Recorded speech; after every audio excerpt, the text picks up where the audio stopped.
Bonjour et bienvenue à cette nouvelle capsule dans le cadre du cours Chimie 5062.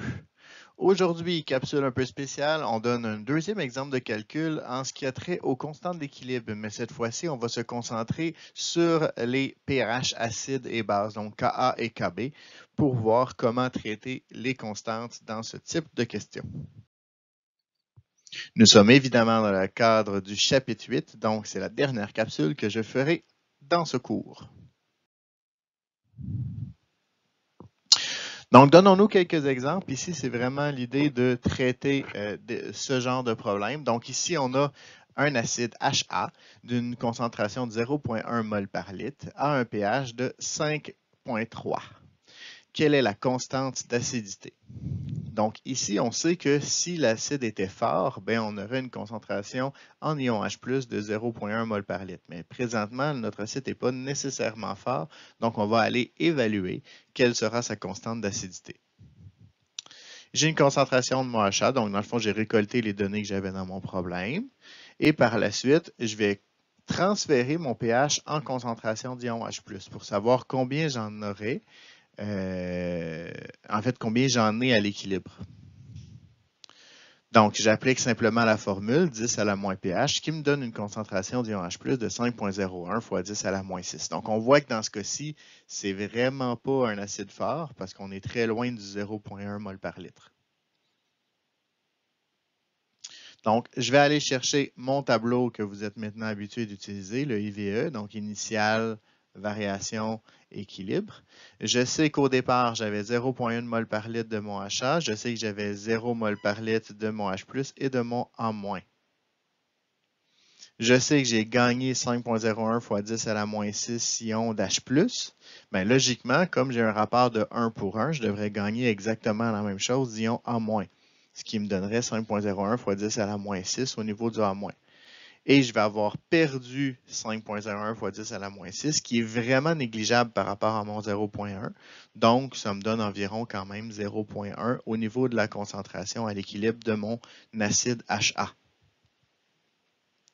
Par la suite, je vais pouvoir utiliser ma formule de ma constante d'acidité. Donc, c'est toujours les produits sur les réactifs. Donc, j'ai H+ multiplié par A- divisé par HA. Et ça me donne donc un Ka qui est égal à 2,51 fois 10 à la moins 10. Donc, surprenez-vous pas, ça se peut que les constantes d'équilibre aient des drôles de valeurs et soient indiquées en notation scientifique parce que trop petit ou trop grand.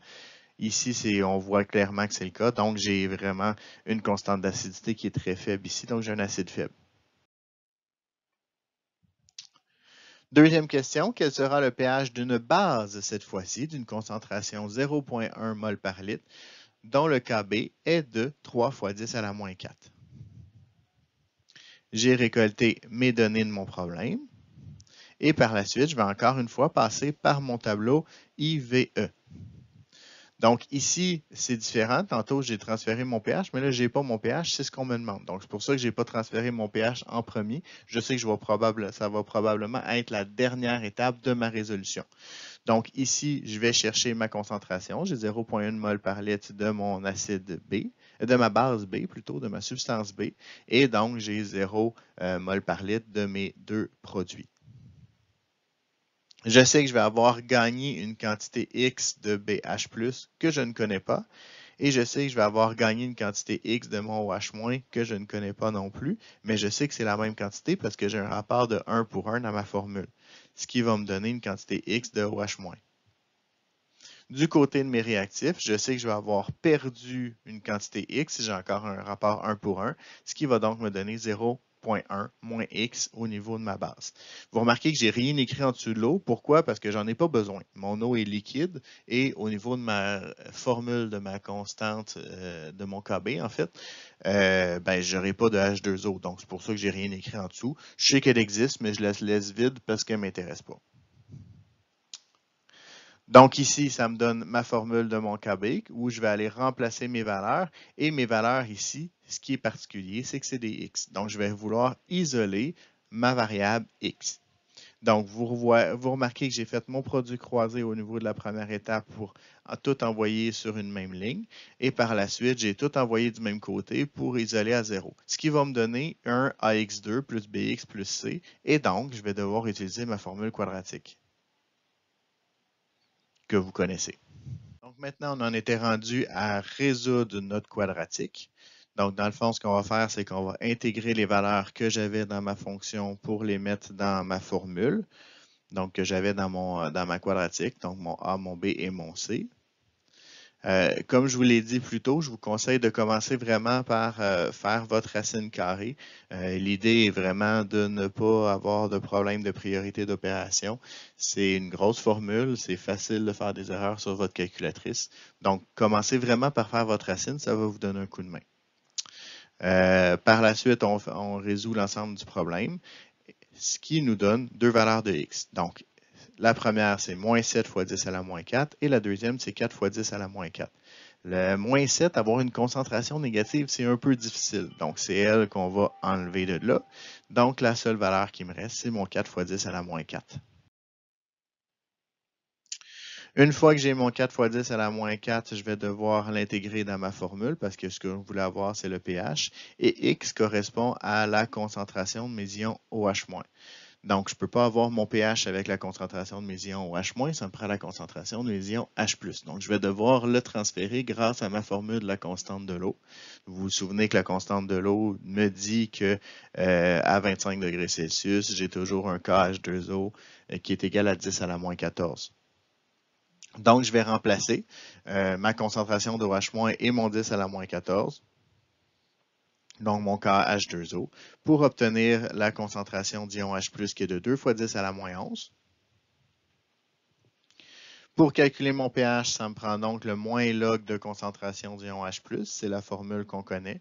Donc, je vais intégrer tout ça dans mon calcul, ce qui va me donner un pH de 10,6. Est-ce que c'est logique d'avoir un pH de 10,6? Absolument. J'ai une base ici, donc c'est normal que ma solution soit basique. Donc, donnons-nous un dernier exemple. Ici, en fait, on va avoir une neutralisation, mais ce ne sera pas une neutralisation complète. Donc ici, quel sera le pH de 3 litres d'une base forte, une concentration de 0,1 mol par litre, lorsqu'on ajoute 0,5 litres de HCl 2 molaires? La première chose que je vais faire, je vais sortir mes données, évidemment, comme je le fais tout le temps.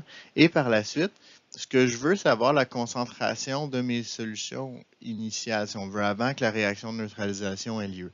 Et ce qu'on sait, c'est que les concentrations qu'on nous donne de 0,1 et de 2 molaires, ce n'est pas les bonnes concentrations. En fait, c'est des concentrations qui sont sur 3 litres et sur 0,5 litres. Alors qu'avant que la réaction se fasse, nos valeurs initiales qu'on va utiliser comme concentration, c'est dans 3,5 litres. Donc, la somme du 3 litres et du 0,5 litres. Donc, ici, on voit que je vais devoir faire une dilution.